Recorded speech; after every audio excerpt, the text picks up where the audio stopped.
আমি মাঠের মানুষ, খেলা হবে।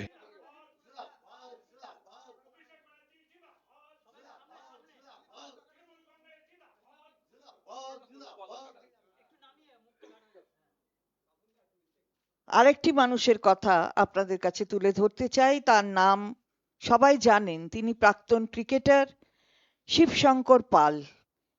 শিবশঙ্কর পালকে আমি বলবো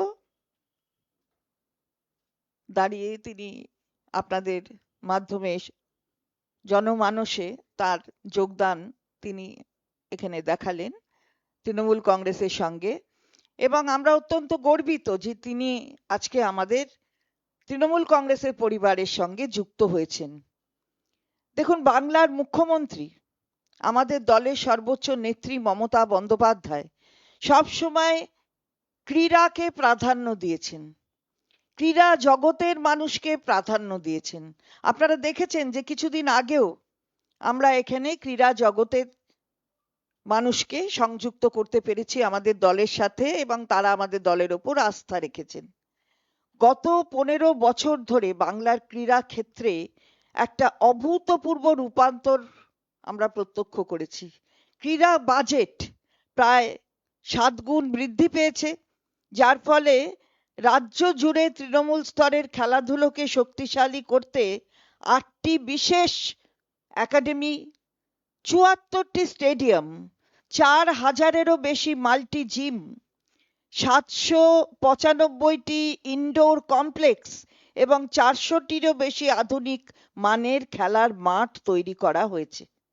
খেলাশ্রী প্রকল্প, অনেকে তো অনেক রকম ইঙ্গিত করেন, কিন্তু খেলাশ্রী প্রকল্প দিয়ে কিভাবে এই ক্রীড়া ক্ষেত্রটিকে আরো বেশি শক্তিশালী করার দিকে এগিয়ে গেছেন মাননীয় মুখ্যমন্ত্রী। খেলাশ্রী প্রকল্পের মতো উদ্যোগের মাধ্যমে 38,000-এরও বেশি ক্লাব, 1300-র বেশি কোচিং ক্যাম্প এবং 34টি রাজ্য স্তরের ক্রীড়া সংস্থাকে আর্থিক সহায়তা প্রদান করা হয়েছে।